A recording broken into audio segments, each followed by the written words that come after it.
Salam Bapak Ibu yang terkasih, berjumpa lagi dalam acara Mimbar Gemar Online.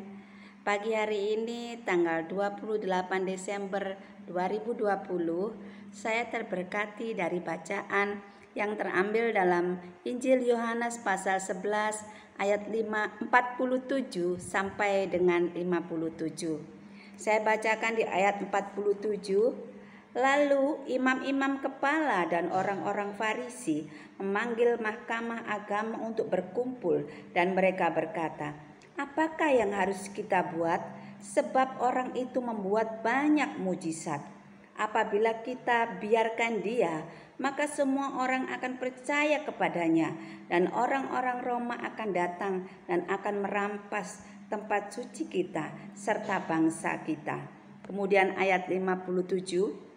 Sementara itu, imam-imam kepala dan orang-orang Farisi telah memberikan perintah supaya setiap orang yang tahu di mana dia berada memberitahukannya agar mereka dapat menangkap dia. Bapak Ibu, dalam bacaan hari ini ada dua pihak yang memiliki kepentingan yang berbeda tujuannya.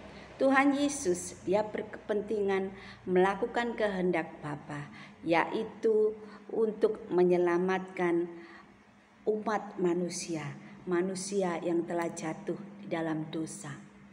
Pada mulanya Allah menciptakan manusia itu. Dikatakan setelah menciptakan manusia, Allah mengatakan sungguh amat baik mengenai manusia. Namun karena manusia telah tertipu oleh kelicikan iblis dan dia memilih untuk tidak taat kepada perintah Allah, maka manusia jatuh di dalam dosa dan upah dosa adalah maut. Namun Bapa yang penuh kasih merancangkan suatu upaya penyelamatan bagi manusia, yaitu mengutus putra tunggalnya Yesus Kristus untuk menyelamatkan manusia. Nah, dalam perjalanan Tuhan Yesus melaksanakan kehendak Bapa dalam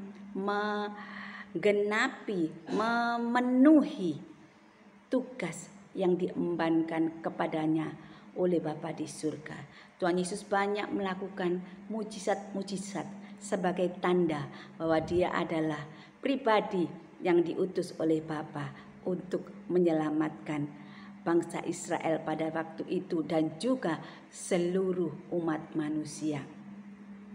Orang Yahudi yang banyak melihat mujizat-mujizat yang dilakukan oleh Tuhan Yesus.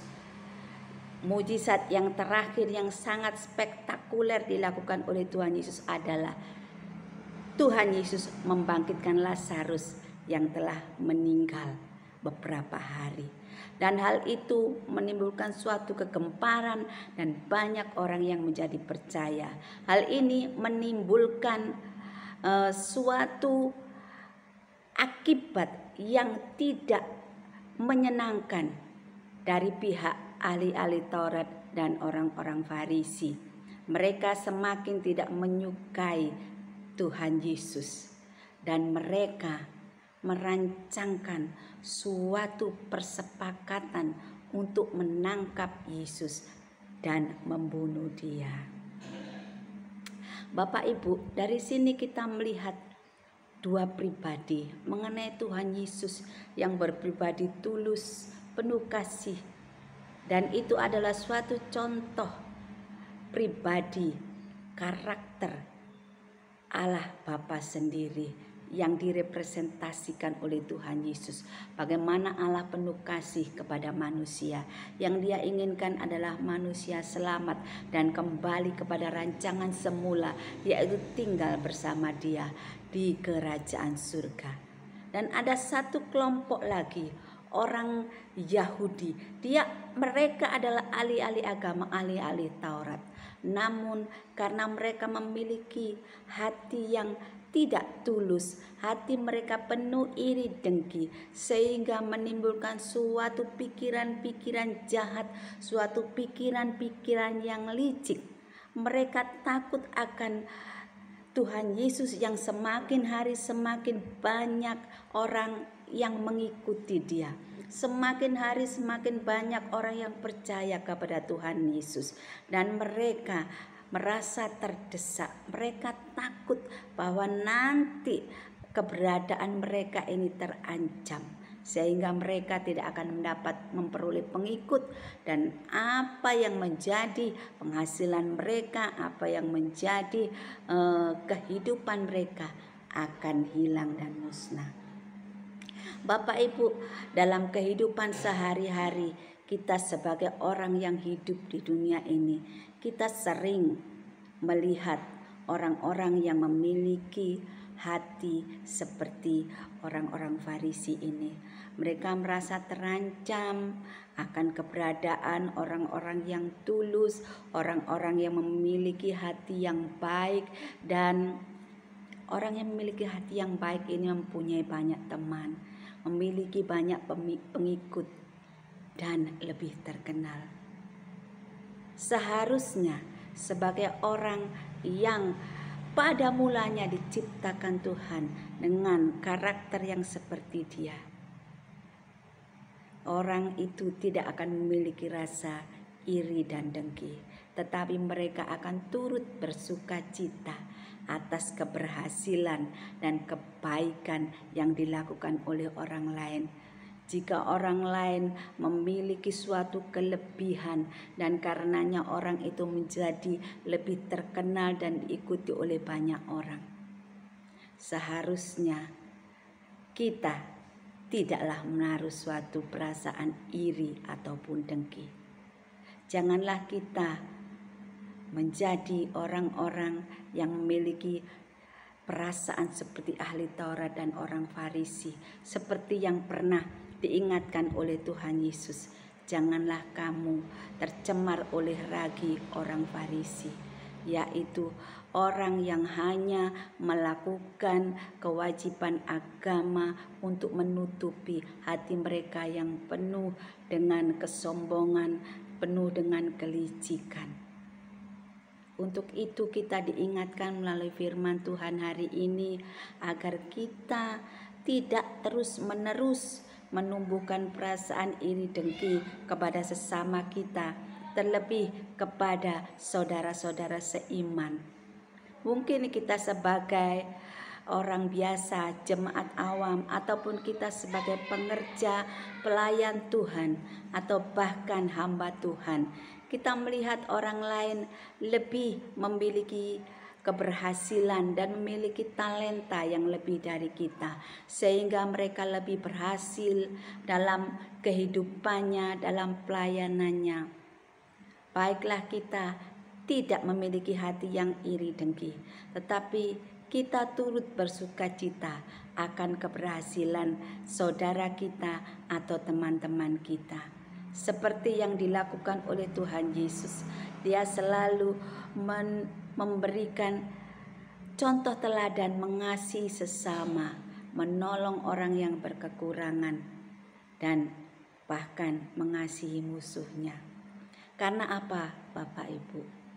Setiap orang akan mempertanggungjawabkan apa yang diperbuatnya. Kalau pada zaman dahulu di dalam kitab Yeskiel pasal 1 ayat 20, di situ ditulis, orang yang berbuat dosa itu yang harus mati. Anak tidak akan turut menanggung kesalahan ayahnya, dan ayah tidak akan turut menanggung kesalahan anaknya.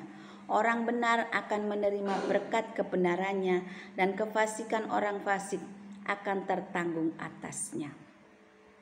Namun Tuhan Yesus juga mengajarkan di dalam Matius pasal 12 ayat 36 sampai 37 dikatakan, tetapi aku berkata kepadamu, setiap kata sia-sia yang diucapkan orang harus dipertanggungjawabkannya pada hari penghakiman, karena menurut ucapanmu engkau akan dibenarkan, dan menurut ucapanmu pula engkau akan dihukum.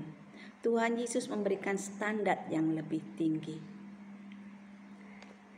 Tuhan Yesus mengajarkan bahwa ucapan itu harus dipertanggungjawabkan kelak.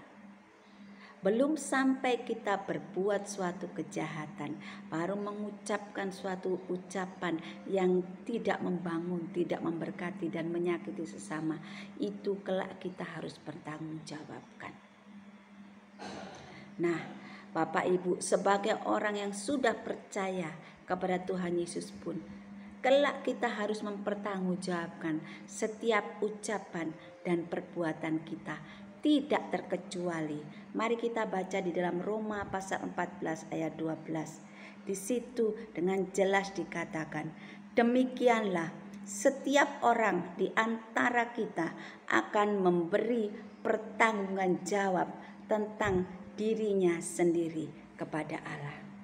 Jadi Bapak Ibu, marilah kita memilih untuk memiliki hati yang tulus seperti hati Tuhan Yesus yang penuh kasih. Kita jangan tercemar oleh ragi orang Farisi yang selalu memiliki iri dengki dan juga rencana-rencana yang jahat kepada orang yang berbuat baik. Sebab segala apa yang kita pikirkan, kita ucapkan, kita perbuat yang menyakiti sesama kita, kelak harus kita pertanggungjawaban kepada Allah, pribadi lepas pribadi. Saya ulangi di dalam Roma 14 ayat 12. Demikianlah setiap orang di antara kita, baik orang percaya maupun orang yang belum percaya, akan memberi pertanggungan jawab tentang dirinya sendiri kepada Allah. Mari Bapak Ibu, kita belajar untuk hati-hati. Kita mencondongkan hati kita kepada kebenaran, karena setiap apa yang kita lakukan, kita pikirkan, kita ucapkan, akan kita pertanggungjawabkan di hadapan Allah pada hari penghakiman. Mari kita berjuang untuk memiliki hati seperti Tuhan Yesus. Tuhan Yesus memberkati. Mari kita berdoa.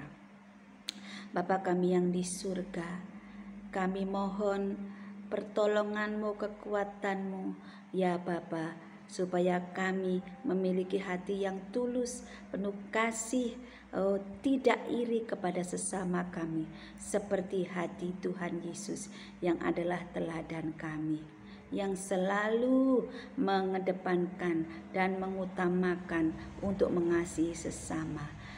Tolong jauhkanlah kami dari hati seperti hati orang Farisi yang memiliki iri dengki dan kelicikan. Kami tidak mau Tuhan hidup seperti itu. Kami rindu menghidupi karakter Tuhan di dalam kehidupan kami. Kami percaya dengan firman Tuhan yang kami renungkan setiap hari dan pertolongan Roh Kudus, kami akan dimampukan.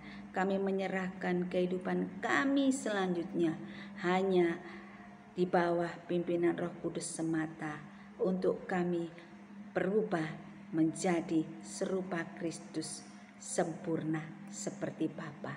Terima kasih Bapa, Engkaulah perlindungan kami. Kami menyerahkan setiap pendengar mimbar Gemar ini ke dalam tangan pengasihan-Mu. Engkaulah tempat perlindungan kami bagi keluarga kami, orang-orang yang kami kasih, dan juga bangsa dan negara kami Indonesia. Terima kasih Bapa, di dalam nama Tuhan Yesus kami mengucap syukur. Haleluya. Amin. Selamat pagi Bapak Ibu, selamat beraktivitas dan selamat berjuang untuk serupa Kristus dan sempurna seperti Bapa. Tuhan Yesus memberkati. Amin.